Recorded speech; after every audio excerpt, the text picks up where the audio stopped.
जय हो मेरे नीम करोली बाबा महाराज, आपकी सदा ही जय, सदा ही जय। आपके श्री चरणों में मेरा प्रणाम, श्री माँ के चरणों में मेरा प्रणाम, आप सबको मेरा प्रणाम। बाबा जी की जैसे मैं लीला पढ़ ही रहा हूँ, आप सुन ही रहे हैं। और मैं नए सब्सक्राइबरों को बता दूं कि हम बाबा जी की वो लीलाएं पढ़ रहे हैं जो बाबा जी ने महासमाधि के बाद भी की, और जब तक वो रहे भौतिक संस्कार में तब तक भी उन्होंने बाबा जी की लीलाएं की और कई लोगों की बीमारियां ठीक की। चलिए, ऐसी ही एक घटना है, घटना ही मैं कहूँगा।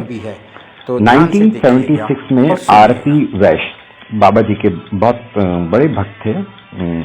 वो कैंची धाम आए बाबा जी के दर्शन करने के लिए, और बाबा जी के दर्शन के क्योंकि उनका ट्रांसफर दिल्ली हो गया था, तो उन्होंने बाबा जी को बोला कि वो दिल्ली जाने से पहले ना कश्मीर जाना चाहते हैं, घूमने जाना चाहते हैं कश्मीर। तो जैसे ही वैश्य जी जा रहे थे तो बाबा जी ने उन्हें एक छतरी दी, बोला ये तुम अपने पास रखो, वहां पे बहुत बारिश होती है।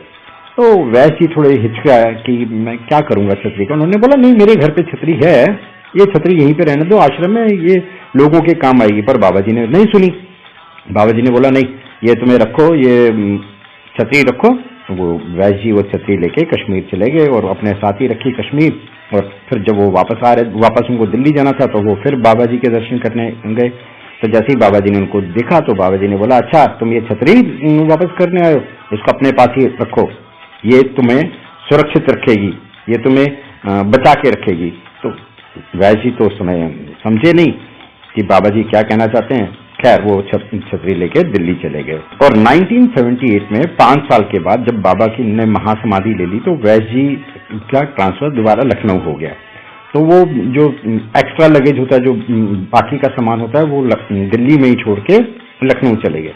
लखनऊ चले गए तो वहां पे उनको दिल की, लीवर का और स्प्लीन की ना प्रॉब्लम होने लग पड़ी। स्प्लीन वो होता है जो जैसे पित्त होता है ना जो पेट में, वो जो बढ़ जाता है, तिल्ली भी बोलते हैं उसको, वो बढ़ जाती है, वो बहुत कष्ट देती है, जिससे आदमी को थकान, भूख ना लगना, लाउजी, लेजीनेस आ जाता है, ये होता है। तो उन्होंने बलरामपुर हॉस्पिटल में चेकअप कराया तो पता चला कि उनका स्प्लीन जो है, वो जो पित्त है, तिल्ली बोलूंगा, हाँ, वो 13 सेंटीमीटर बढ़ गई है। और डॉक्टर ने बोला भाई तुम्हारा इसका ऑपरेशन तो करेंगे नहीं क्योंकि तुम्हारे तो शरीर में और भी बहुत प्रॉब्लम है। तो खैर अच्छा, तो और लखनऊ में उस समय तक कोई और दूसरा इलाज नहीं था। तो वो वापस दिल्ली गए और उन्होंने बोला कि हम Delhi all India medical sciences में जाते, एम्स में तैयार हो रहे थे। तो तभी उनकी वैश्य जी की वाइफ वो छतरी दिखी जो किनारे में पड़ी हुई थी। तो उन्होंने सोचा अरे ये तो बाबा जी ने बोला था कि इस छतरी को हमेशा अपने पास रखना, ये तुम्हें बचा के रखेगी। तो श्रीमती वैश्य जी ने अपने, और जून का गर्म महीना था, तो छतरी हाथ में ली और एम्स चले गए।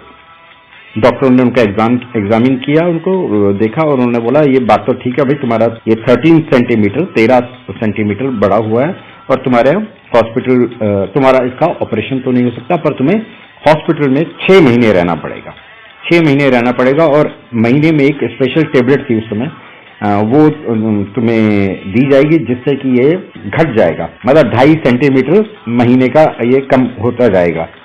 तो खैर वो दवाई वैश्य जी ने ले ली। अच्छा, इसी बीच में श्रीमती वैश्य जी ने क्या किया, वो जो बाबा जी की छतरी थी वो इनकी तकिया के नीचे, वैश्य जी की तकिया के नीचे डाल दी। इन्होंने दवाई खाई। अगले दिन वैश्य जी ने बोला मैं बेटर फील कर रहा हूँ, एक बारी फिर मेरा ना एग्जामिन कर लो स्क्रीन का। तो डॉक्टर ने बोला ऐसा नहीं होता है, ये तो 6 महीने के बाद होगा, एक दिन में क्या होता है। तो वैश्य जी ना संतुष्ट हुए, उन्होंने अपने ना पत्नी को सुपरिटेंडेंट ये डॉक्टर के पास भेजा, जो सुपरिटेंडेंट डॉक्टर होते हैं उनके पास भेजा और उनको बोला कि एक बार दोबारा चेकअप कर लो। तो सुपरिटेंडेंट ने बोला चलो कर लो, इसका चेक कर लो। तो जैसे ही देखा तो जो वो तिल्ली थी, स्प्लीन, वो 13 सेंटीमीटर कम हो गया। एक टेबलेट खाई एक दिन पहले और डॉक्टर सरप्राइज, डॉक्टर ने बोला ये हो ही नहीं सकता, ये हुआ कैसे। तो वैश्य जी ने छतरी तकिए के नीचे से निकाली, बोला इस छतरी की ब्लेसिंग से, इस छतरी के आशीर्वाद से जय हो मेरे नीम करोली बाबा महाराज। देखा बाबा जी कितने दूरदर्शी हैं। बाबा जी ने महासमाधि से पहले 67 में वो छतरी वैश जी को दी, आपकी वैश जी को दी कि देखो ये तुम्हारी रक्षा करेगी। जय हो मेरे नींद आपके श्री चरणों में मेरा प्रणाम, श्री माँ के चरणों में मेरा प्रणाम। आप सबको मेरा